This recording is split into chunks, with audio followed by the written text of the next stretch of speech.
তেলেও ছাড়ছে না, জলেও ছাড়ছে না। তাই দুনিয়ার ভাইপো ভাগাড়ে যাক, দিদির ভাইপো ভালো থাক, এই সূত্রতে আর এই নীতিতে পেট্রোল ডিজেলের দাম কমছে না।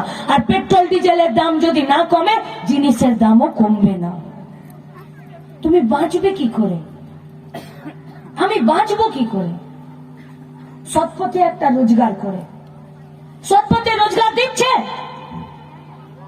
যতদিন এই লালন শেখরা থাকবে, ততদিন পশ্চিমবঙ্গের বেকার ছাত্র যুবদের সৎপথে রোজগারের জায়গা হবে না। এই অনুব্রতর কথা বলছিল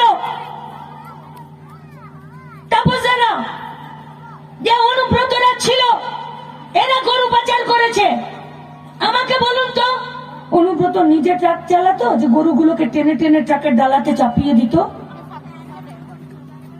নাকি নিজে ট্রাক থেকে গরুগুলোকে নামিয়ে দিয়ে আর বর্ডারে পার করে দিত, থুতু দিয়ে টাকা গুনতো?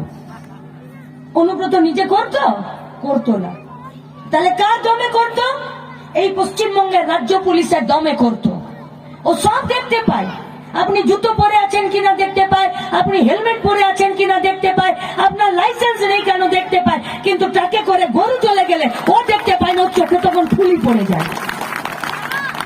বাংলাদেশ, আমাদের দেশ আর বাংলাদেশের মাঝখানে তো বর্ডার আছে, বর্ডার সিকিউরিটি ফোর্স আছে, বিএসএফ আছে।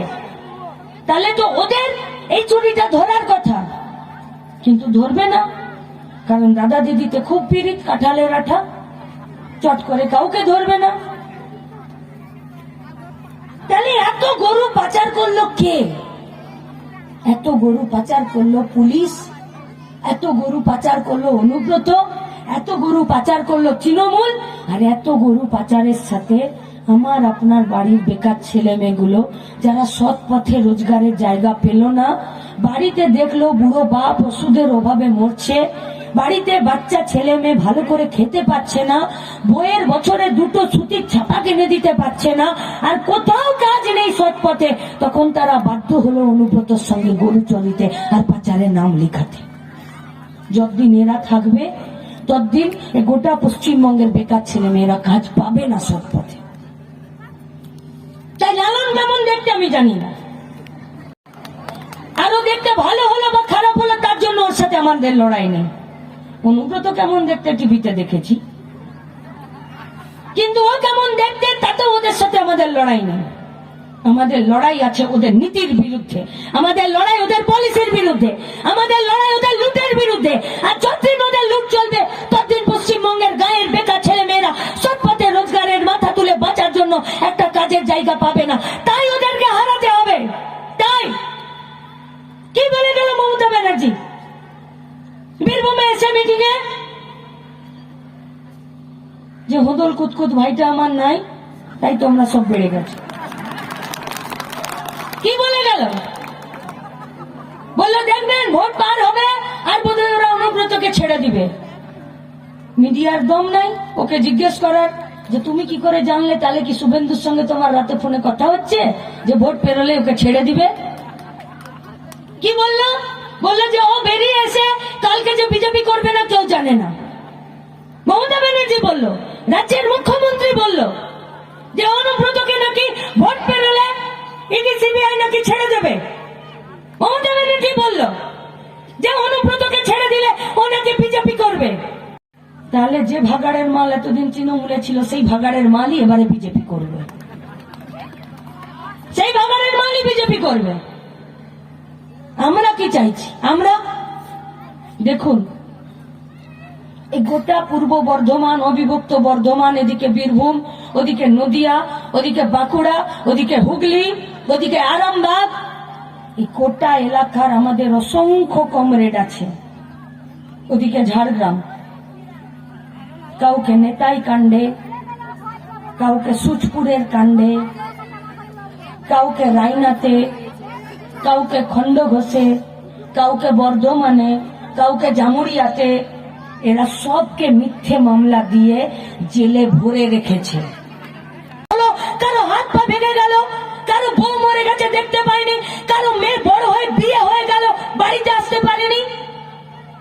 কিন্তু আপনাদেরকে আমরা কথা দিতে পারি, যতগুলো কাণ্ড হয়েছে আর যতগুলোকে আমাদের মিথ্যে কেস দিয়েছে, 12 বছর হোক আর 14 বছর হোক, জেলে আমাদের কর্মীরা গেছে, কিন্তু আমাদের নেতারা কেউ বলবে না যে আমাদের কর্মীরা জেল থেকে বেরিয়ে এসে অন্য কোনো পার্টি করবে। আমাদের কর্মীরা বেরিয়ে আসবে, লাল ঝান্ডা নেবে, আবার রাস্তায় দাঁড়াবে, আবার রাজিবুলের মতন শহীদ হওয়ার তালিকাতে তারা নাম লিখাবে।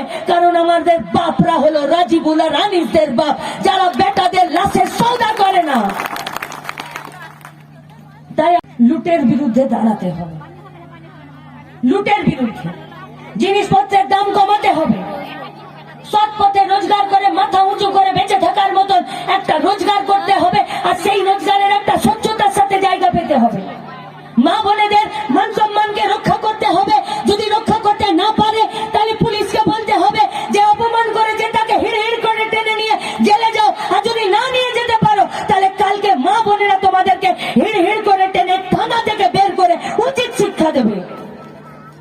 আমাদের আবেদন যে পশ্চিমবঙ্গে যদি বাঁচতে হয় তাহলে লড়তে হবে, আর কোনো উপায় নেই। গতকাল টিভি দেখেছেন তো মুর্শিদাবাদের ভোট, মুর্শিদাবাদের ভোট দেখেছেন তো? কি হলো দেখেননি? শুধু ক্যান্ডিডেট নয়, পার্টির সেক্রেটারি মোহাম্মদ সেলিম বুথে ভুয়ো ভোটারকেও টেনে বার করেছে। আর যে বেশি দাদাগিরি করছিল তাকে বলছিল যদি খেতে খেতে চাস তাহলে জায়গা দেব, যদি ভোট লুট করতে আসিস আর লুটে খেতে চাস তাহলে ঘাড় ধাক্কা দেব। আর এই পশ্চিমবঙ্গে এবারের ভোটে ঘাড় ধাক্কাই চলবে। যদি যারা ভোট রক্ষা করতে আর বুথ রক্ষা করতে নেতারা নেতারা নেতারা মানে আপনারা, নেতারা মানে যে ছাত্র যুব মেহনতি মানুষের কমরেডরা আজকে চ্যালেঞ্জ নিয়ে এই মাঠে আবার সভা করেছে, তারা নেতা মানে রাজিবুল মরে যাবার পরও, তার লাশটা পড়ে যাবার পরও যে মায়েরা সামনের যে বাঁধা ছিল ছোট সড়কি লাঠির মতন, সেই লাঠি নিয়েই যারা লড়াই করলেন আর ভোটটাকে ফিরে করালেন পঞ্চায়েতের ভোটের দিন, সেই মায়েরা, তারা নেতা। তারা যদি বুথ রক্ষা করার জন্যে আর ভোট রক্ষা করার জন্যে সামনে এসে রাস্তায় দাঁড়ায়, তাহলে যারা ভোট লুট করবে আর বুথ লুট করবে তারা পিছনের দরজা দিয়ে পালাবে। শুধু সাহস রাখুন নিজেদের মধ্যে, জিততে আমাদের হবেই, মানুষের ভোটেই জিততে হবে, গণতান্ত্রিক পদ্ধতিতেই জিততে হবে, শ্যামলী প্রধানকেই জিততে হবে। শ্যামলী প্রধান আমাদের কাছে আমাদের পার্টির মুখ, আমাদের পার্টির আদর্শ।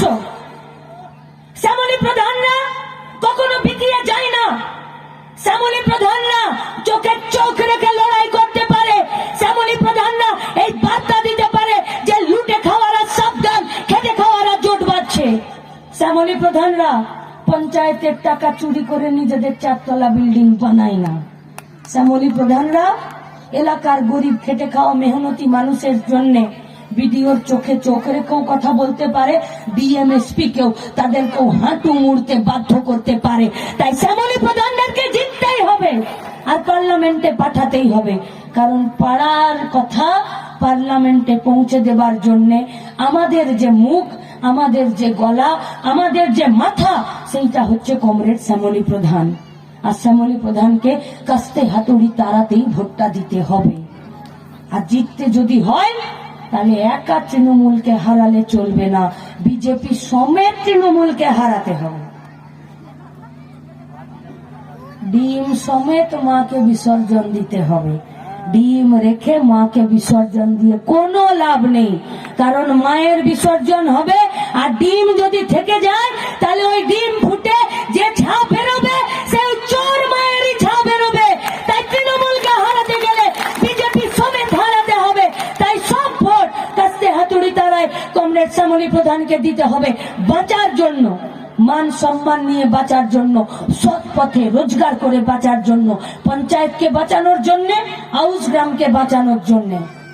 রাজিবুলের মা বাপকে আমরা এটুকু তো কথা বলতে পারি, দিতে পারি যে অনেক চোখের জল ফেললে মা, এবারে অসংখ্য রাজিবুল আমরা দাঁড়িয়ে আছি, যে কাজ রাজিবুল আধা রেখে গেছে সেই কাজ। আর এই আউশ গ্রাম থেকে শ্যামলী প্রধানই জিতে পার্লামেন্টে যাবে, আরো অসংখ্য রাজিবুলদের বিচারের জন্য, ইনসাফের জন্য।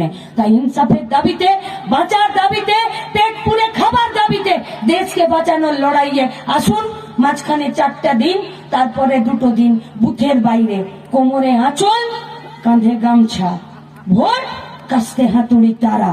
যে লুট করতে আসবে, আসবে তো ভাই হেঁটে, কিসে যাবে, দায়িত্ব নিজের। বাসে লেখা থাকে মালের দায়িত্ব আরোহী। যারা লুট করতে আসবে তারা নিজেরা ফেরত যাবার ব্যবস্থা করবে, যারা সৎ পথে ভোট দিতে আসবে তাদেরকে 1 গ্লাস জলের জন্য আমরা দাঁড়িয়ে থাকবো। ইনকালাব জিন্দাবাদ, লাল ঝন্ডা জিন্দাবাদ।